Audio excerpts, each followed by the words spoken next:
financial services has been through a loop of let's put everything in cloud too. We probably want to spread our risk and do more than one thing. What if 75% of banks, for example, or 80% or whatever it is, rely on the same service providers in the back end, maybe 2-3 levels abstracted, and that provider fails, and suddenly the financial system of the UK turns off. And then suddenly we're not going to be able to buy or import or export anything. So we're looking at a situation of basically financial meltdown that makes the 2008 crisis look like you just dropped your pocket money.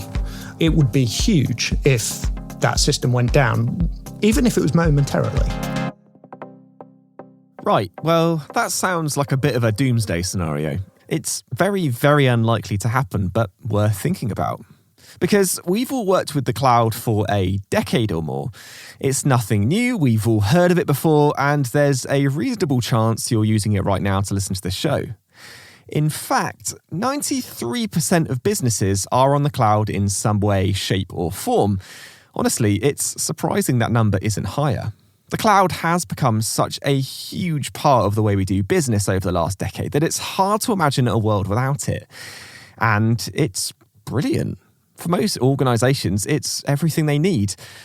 But there are situations where it might not be the right solution, at least not right now. We've become reliant on the cloud, in particular, the so-called hyperscalers. And it works.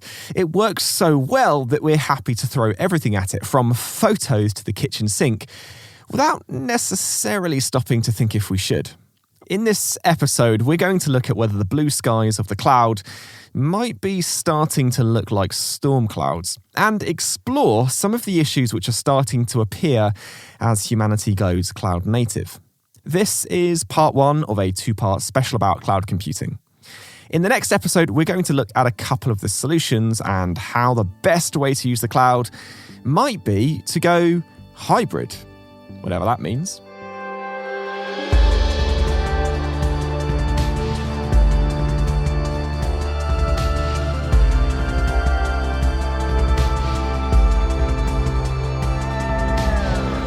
You're listening to Technology Untangled, a show which looks at the rapid evolution of technology and unravels the way it's changing our world. I'm your host, Michael Bird. Okay, so first, a very potted history, just so we're on the same page. The cloud is essentially getting somebody else to manage your data or run your compute and workloads. It allows on-demand, scalable access to your stuff on a platform managed by somebody else who deals with all the fiddly bits as a service. If you want more cloud, you just pay for it. If you want less, you pay less. Somebody else keeps it running. So in theory, you can reduce your reliance on owned or on-premise servers and data centers. The term cloud was first coined in the early 90s, but the cloud really exploded with the launch of Amazon's simple storage service and elastic cloud compute in 2006. Google followed suit in 2008, and the rest, they say, is history. From a few early adopters, we are now, in the developed world, pretty much all in the cloud in some way or another. Everything from banks to our smartphones rely on as-a-service infrastructure to keep us going. So here's where the challenge comes in. And yes, I work for HPE, who make this podcast, and HPE are known for selling on-premise hardware. But even HPE know how powerful the cloud is and can be. So that said, challenge number 1 is this. If you don't own the platform, how do you know your data is in the right hands? And, well, how do you know it's actually secure? Put simply, what happens if something goes wrong? It's a massive potential issue. And we're not just talking about a few celebrity photos being hacked here, embarrassing though it is. We're talking about major data loss. And I guess at its most extreme, potentially the stalling of world economies. My name's Adrian Lovell. I'm the CTO for our financial services industry customers here at Hewlett-Packard Enterprise. There is scaremongering and there are legitimate concerns. I think it is completely legitimate to say that you can run pretty much any service within financial services on a cloud provider. The question is more should you do it? And how do we make sure it's done in a way that is safe and secure? And by secure, I mean from a system stability point of view. So when we design and test technology systems in financial services, it has been core to financial services for as long as I've been in the industry that we test breaking them regularly. It is very common that we either pull out plugs, turn things off, see what happens to make sure that the systems don't fall over. Everything is duplicated, everything's doubled up. The idea of a single point of failure is heresy. You do not have single point of failures anywhere in your systems.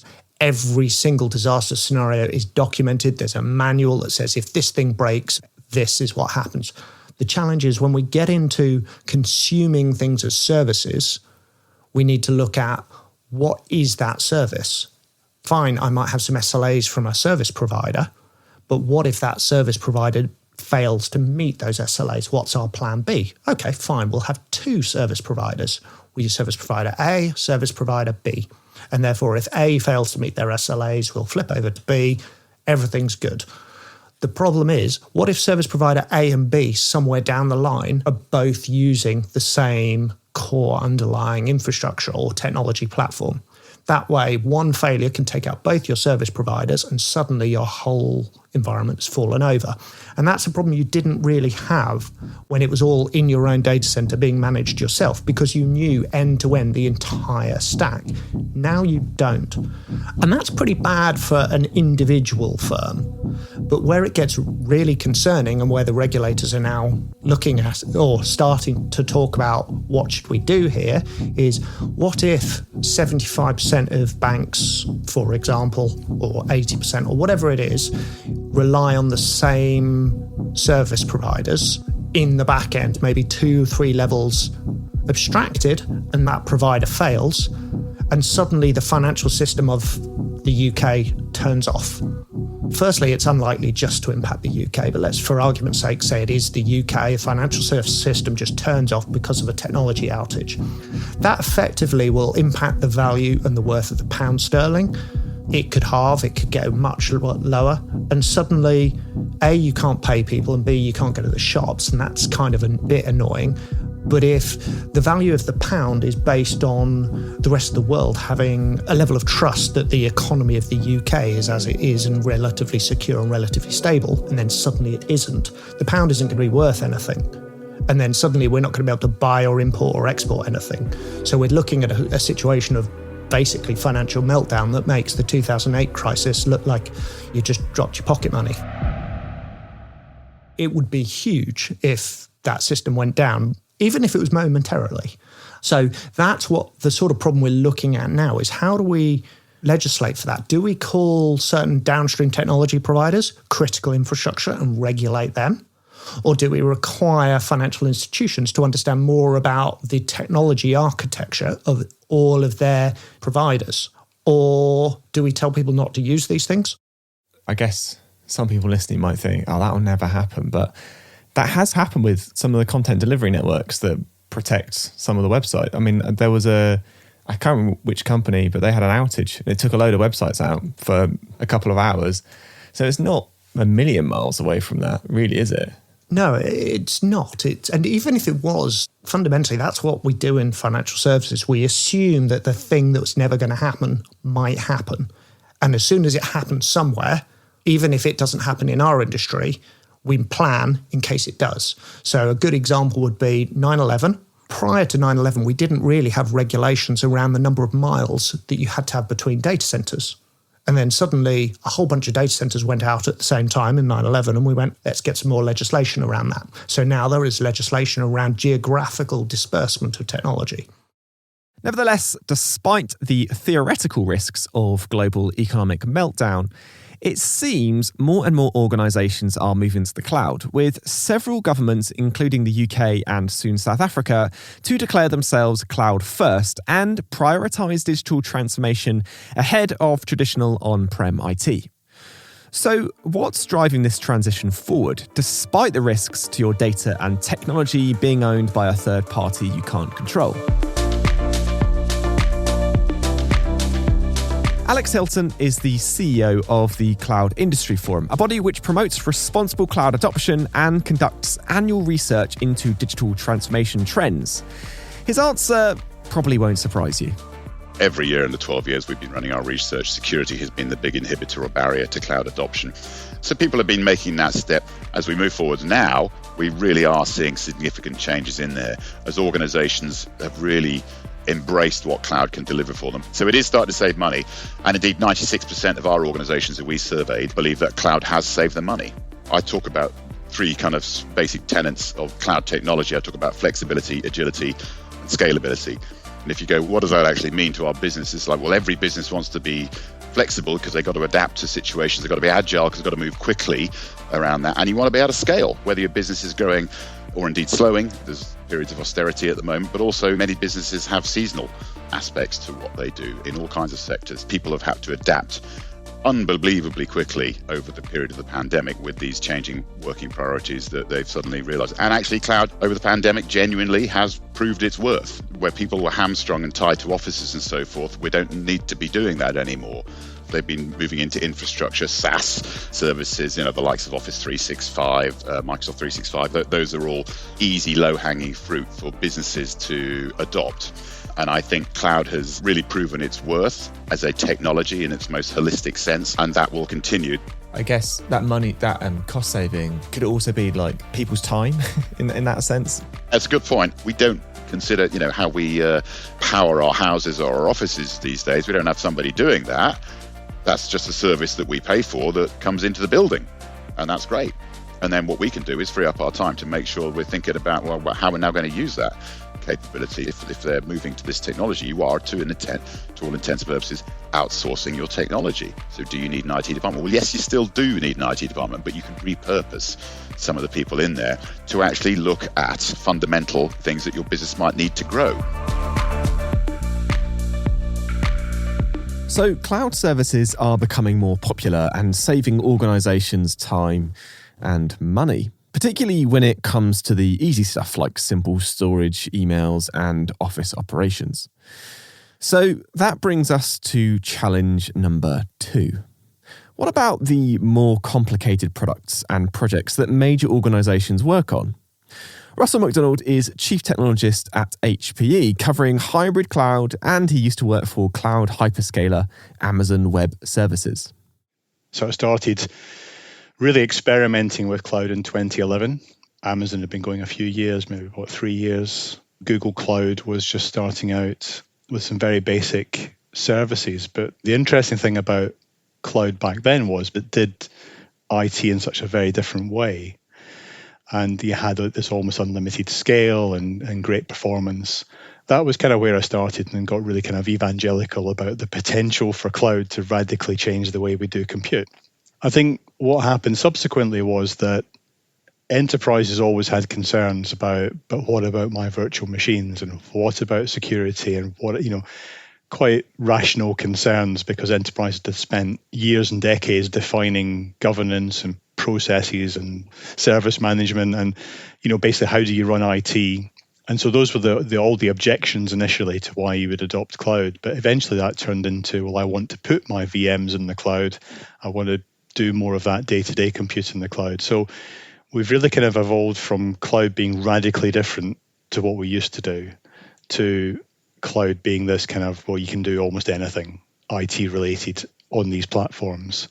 But it's not quite as simple as that. And, my experience was that naturally as AWS, I'd be talking to customers about how they're going to migrate all of their workloads into AWS. But of course, lots of these workloads that run on virtual machines are old. They're running on old versions of software. They were never architected for a cloud environment. They can't benefit from some of the new technology in cloud. And as a result, there's almost limited value. What I was finding with clients is they'd get 50, 60% through a cloud migration. They've moved all the easy stuff. That's all worked great because it was easy.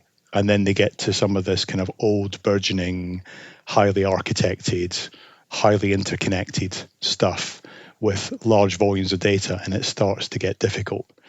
because customers didn't want to re-architect all these workloads, they just wanted to lift and shift them.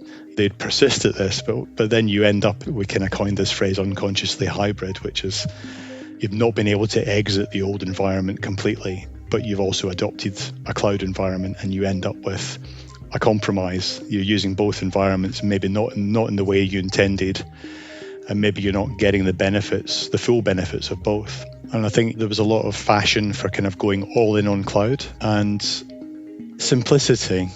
There's some flawed economics here, which the business case for cloud could be justified by we can shut down all of our data centers and there'll be cashable savings out of that. It's a bit of a trap because you can't realize those cashable savings until the last workload leaves the data center. So if you get 80% through a cloud migration and then realize the last 20% is too difficult, where are you hosting the 20%? You thought you were going to get rid of everything. Now there's a whole bunch of stuff you can't get rid of. What are you going to do with it? The answer in many cases is to store it somewhere else, and the likely place is off the cloud, in your existing data center, so you end up just paying twice. And when we talk about the last few percent of the work and trying to force it on the cloud to finish the job, that is when things start to get really quite expensive. It's easy to think about on-premise computing as just being server racks and desktop computers, but that's because it's what the majority of us probably know from our daily lives. However, there are whole industries built around on-premise computing where actually moving to the cloud isn't just tricky, it's basically impossible without throwing away an eye-watering amount of perfectly good infrastructure. I'm Adrian Becker. I work for Softworks Limited. We're specializing in Microsoft security and cloud infrastructure. I work with organizations ranging from 250 seats right up to large enterprises with 10, 20,000 staff worldwide. Adrian has been advising clients on IT infrastructure and cloud projects for around 20 years. He's not afraid to push back against clients who suggest ditching their specialist infrastructure to go all in on cloud when, well, there's no value in it. Can you give some perfect use cases for the cloud and some perfect use cases for not going to the cloud? Perfect for the cloud. I'm a relatively young business, or I've been around for a little bit. All of our software is available as software as a service. We've got a workforce that is spread across a large area. We are mostly services based. We don't actually manufacture anything. They are a perfect case because you can literally pick all of that up, run all of the services, the applications, the systems that they will require can be put into the cloud. And when we then go back for organizations where the clouds aren't perfect, what we find is normally organizations that's been around for quite a while. They've invested a lot. So, for example, R&D, manufacturing. And a good example would be, I've just engaged with an organization. We've talked about the options for the cloud. They have actually written a piece of software over a 15-year period specifically for the environment. And is not cloud aware. It will never be cloud aware in its day. It's been written to integrate with their on-premise environment, some of their manufacturing processes, some of the equipment that's probably 10 years old and costing millions to replace. And we looked at them, and the first question was, can we change this application to be cloud aware? Well, we can't buy something off the shelf to match this. So we either got to go and bespoke change it, or secondly, we need to rewrite it. And when they looked at the cost of rewriting, it was actually prohibitive in comparison to what it would be, the return they would get, because they would get, yes, they'll be able to move to the cloud, but they're actually not going to get any new functionality, and they will be pausing their development for 4 years while this application gets rewritten. So from their point of view, it made no sense to move that whole system to the cloud. And we're seeing that quite often with manufacturing, research and development. And a good example would be relatively small company. We could easily move them to the cloud, but the piece of equipment that they needed to be able to talk to the cloud service cost over £2 million to replace. So suddenly somebody sat down and gone, hold on, but it's still working. It's still doing everything we need to do. Am I really going to go and spend £2 million just so that I can tick a box that says this is now talking to our system in the cloud? Or shall I leave that little system alone? And that's what we sometimes forget about, and even IT people, we get so excited about cloud, it's the flexibility, but actually from a business point of view, does it matter? Do I care? What's riskier from a security perspective? Having everything in the cloud or having everything on premise? I think all of it is risky from a point of view. Cloud, yes, the cloud security, there's a lot of processes you can leverage to improve the security. You can put in MFA, you can put in the breach detection and everything. But again, at the end of the day, I always have a saying, it doesn't matter how much you spend, all it takes is one person. And if you want a good example, the Pentagon got hacked and they spent how many billions? So what chance does actually organization have? So you just want to make sure you secure yourself as best as you can within the limitations and budget. So the cloud reduces risk in areas that if you are compromised, that there's multiple failover systems, there's additional security, additional detection. But at the end of the day, if you really want to be secure, cut yourself off the internet. Don't allow any email in and just be completely standalone and go back into the dark ages. Be a hermit. Absolutely, be a hermit. I like that. At the end of the day, security is very important, but it can't stop you from being a business as well. You've got to get that balance right versus risk, the cost of securing yourself, and the ability to continue providing a service.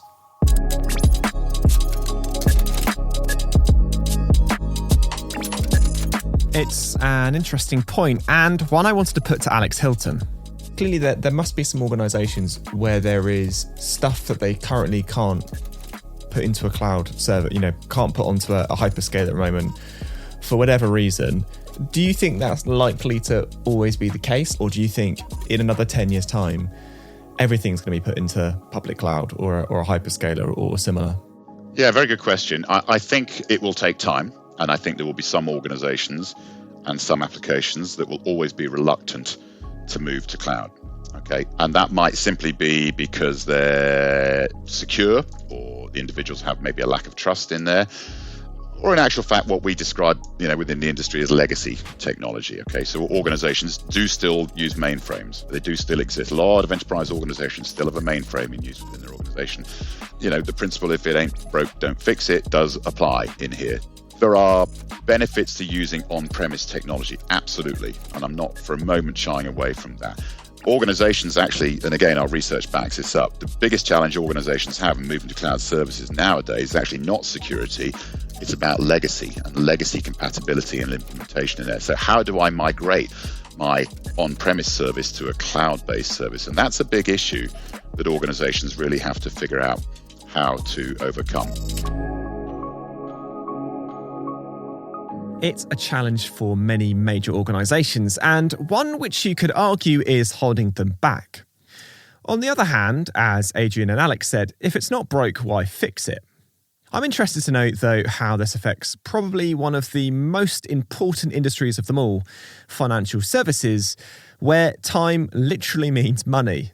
It was time to speak to HP's Adrian Lovell about whether the financial industry might be one of those where the right answer was giving the cloud some space, so to speak, and keeping the operations, as in many manufacturing and R&D organisations, on-prem.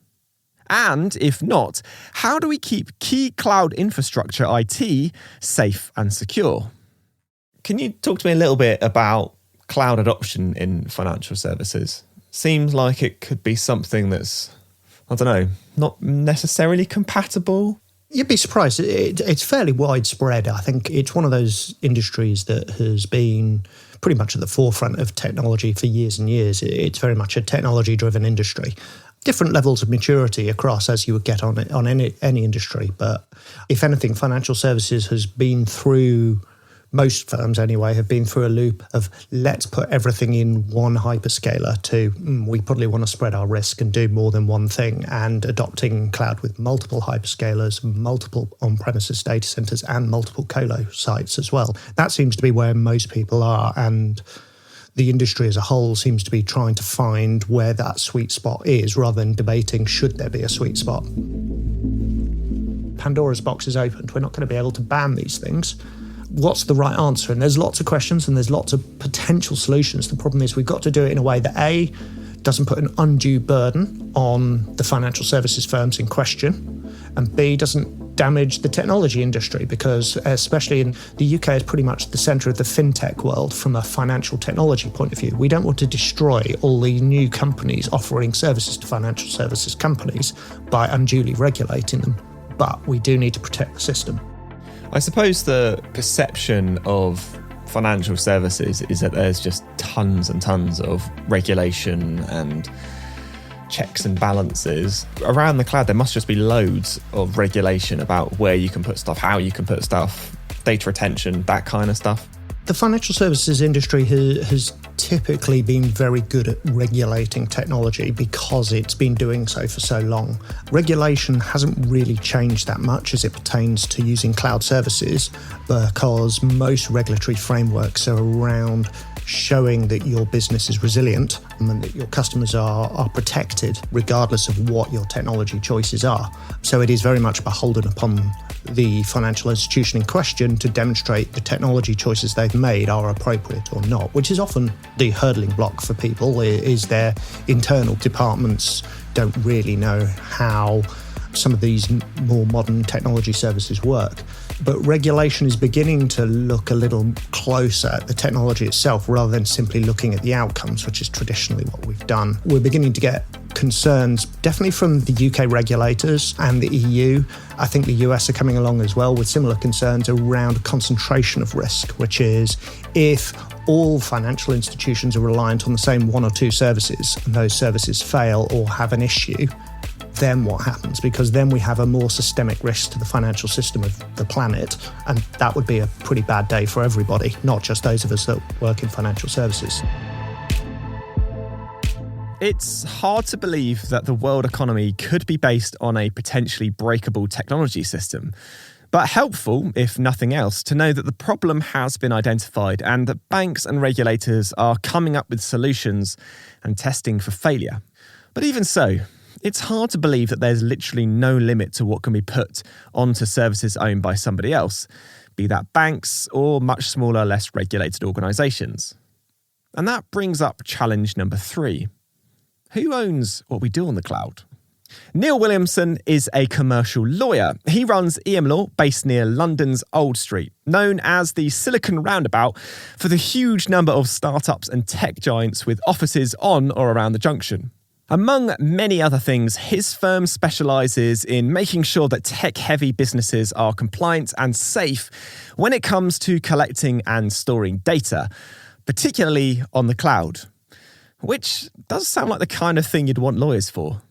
It sounds like there's not necessarily any legal restriction as to what data can be put on the cloud, but perhaps instead it just has to be really thought through.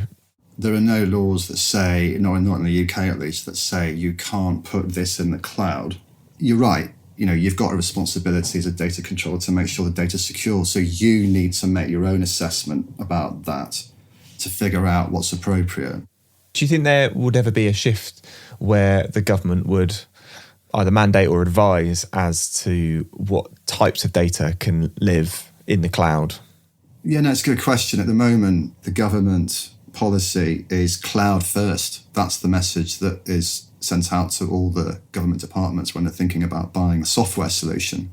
But I guess if GCHQ's data on Amazon Web Services was hacked, I could imagine, the government having a look at that.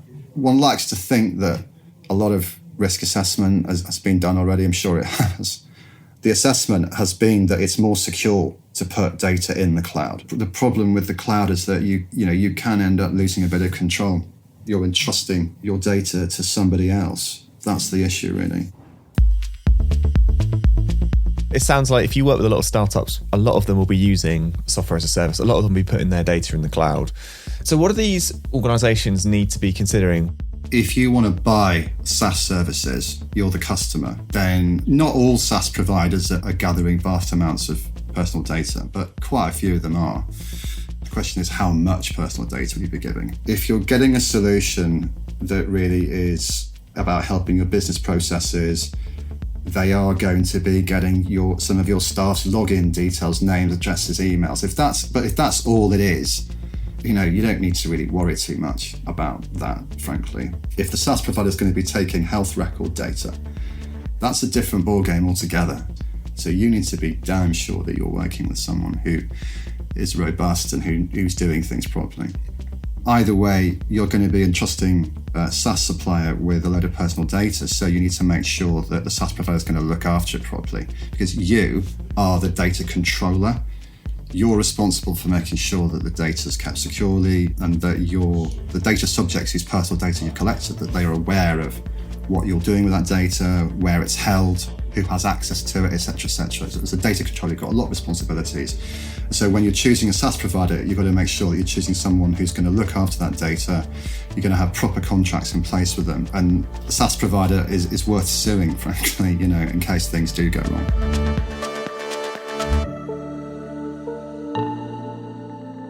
So it really is the case that we're kind of being left to our own devices when it comes to data security in the cloud. I don't know how that makes me feel, probably a bit nervous. Obviously, in some places we're protected by things like GDPR, but that doesn't stop systems from breaking and mistakes from happening, especially as we trust more and more third-party software to store our data on third-party systems. As Adrian Lovell pointed out with his example about 9/11, you can't really prepare for the unknown. And whilst the government may not be considering more legislation for protecting the cloud and the data we store on it, who knows what might happen in the future. That, in turn, could have a huge knock-on effect for organisations if they have to wind back some of their storage plans. Of course, all of this is hypothetical. One thing that is bound to happen in the future is the planet getting warmer, and that's going to impact our lives in a whole load of ways, from economic upheaval to human upheaval. The cloud has been seen for years as a kind of get-out-of-jail-free card for organisations when it comes to their environmental impact and sustainability policies. By shifting all the carbon emissions of their IT infrastructure off to a third party, the CO2 created by their organisation drops dramatically. But the thing is, it doesn't actually drop off, it's just been moved. There is, of course, an argument that the hyperscalers like Google, Microsoft and AWS are doing us all a favour by grouping our IT together and adapting their capacity to meet our demand. But was that oversimplifying it? Russell MacDonald is passionate about sustainability in the technology industry, so I put the question to him.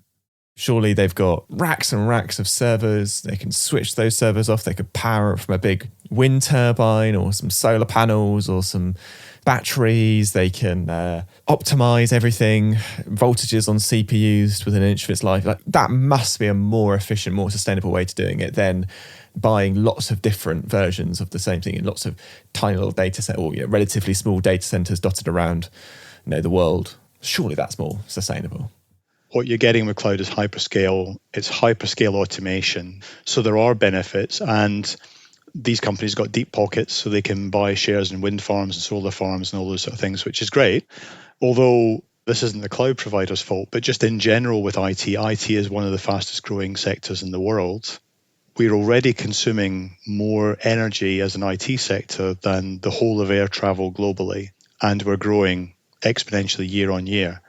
So there is a kind of global challenge about the digitization of our economy means that our energy consumption is actually becoming unsustainable. And cloud providers and tech providers who buy up renewable energy aren't really solving the problem, because we need a lot more renewable energy to decarbonize the rest of the world. So it's all very well saying my cloud workloads are powered by renewable energy, but the steel plant is still running off of gas power or coal power. So in that sort of term, there are bigger problems to worry about. And I think renewable energy for cloud is a good thing, but it's not the solution. And it doesn't mean that you've got a get out of jail free pass. There's almost a kind of idea with cloud that there are no limits on your consumption. It's hyperscale. You can use as much as you like. But I think the flip side of that is we're in an age where we're having to reconsider how we consume, and that touches all aspects of our life. So whilst it's great that the big organisations and hyperscalers are investing in renewables, that doesn't necessarily solve the problem of the enormous amounts of energy that they are using. And besides, do their customers really care about the environment anyway? Well, you'd hope so. Companies all want to make a song and dance about their green credentials these days, and green IT is a huge part of that. The man with the figures is Alex Hilton of the Cloud Industry Forum. We really wanted to get a bit of a handle on how important sustainability is to organizations and what that actually means. So, we looked at this and we looked at ESG, which is environmental, social and governance, and sustainability. So we put these all in the same bucket to really get a bit of an understanding around it. And the long and the short of it is 84% of organizations, businesses, this is UK businesses, said that environmental and sustainability is really important when they're choosing a cloud vendor. It's really important. It's a top draw priority when they choose a vendor. However, when it comes to priorities when choosing the cloud service, or particularly the provider who's delivering the cloud services, the sustainability bit actually falls quite a long way down the stack. So remember, 84% say it's super important, top priority. However, when it comes to actually making that decision, 53% said no, price is the number one thing, followed by availability of services, followed by the trust of the provider. And actually, sustainability fell way down the stack there to only 25% of organizations. So my question there is really, are businesses just paying lip service to this? Is it something that we think is an important thing to do because we've been thumped over the head with this for quite a long time and we recognize the importance of it, certainly perhaps for our children's generation, but actually they're not really voting with their feet when it comes to the purchasing side of that? Do you think that's part of that is because if you're putting something on somebody else's infrastructure, it's kind of out of sight, out of mind? The kind of tangibility of it. Yeah. Yeah, I think so. I like to hope and think we're a little bit more intelligent and sophisticated about it in terms of our approach to technology. And I think, again, when you talk to all the big providers these days, they actually all have a very good and a very strong sustainability story, at the very least carbon neutral. Microsoft, Google and AWS have all made very strong statements in context. So I think that's important. I think anybody who's utilizing those cloud services from any of those big vendors and then is working with a third party who might be sourcing those services on their behalf just has to think through, how does that actually reflect for me? Would I change my cloud provider who has a poor sustainability record because actually price is my priority? Or will I pay a little bit more for that service, even though it's going to cost me more, but a great sustainability and eco record around that one? So it's an interesting one. It's the first time we've looked at this really in any more depth, but it is something that clearly is preying on people's minds. Catastrophic crashes, legacy systems which won't migrate, tricky data protection laws, and questions around sustainability. This has been an episode all about how the dream of the cloud may be getting flipped upside down. But it's not all bad news. Firstly, whilst the cloud has some specialist problems and we shouldn't shy away from the potential world-ending economic crashes, these are enterprise level and relevant largely to specific use cases. We aren't all running banks. Not at home anyway. For the vast majority of us, the cloud is a convenient, accessible way to get hold of what we want and serve people products they want. Be that world-changing, multi-billion-dollar enterprise-level workloads, or simply to share a cute photo of your cat. But what if there was a better way? In the next episode, we'll be looking at some of the solutions to these problems, from finding the right people to hybrid models, which mean you get the best of both worlds. Until then, you've been listening to Technology Untangled. I'm your host, Michael Bird, and a huge thanks to Alex Hilton, Adrian Becker, Neil Williamson, Adrian Lovell, and Russell MacDonald.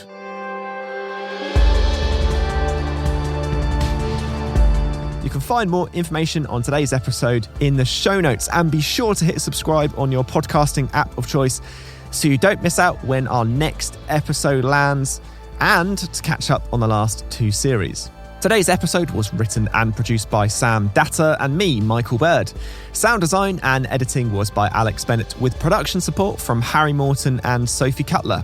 Technology Untangled is a Lower Street production for Hewlett-Packard Enterprise.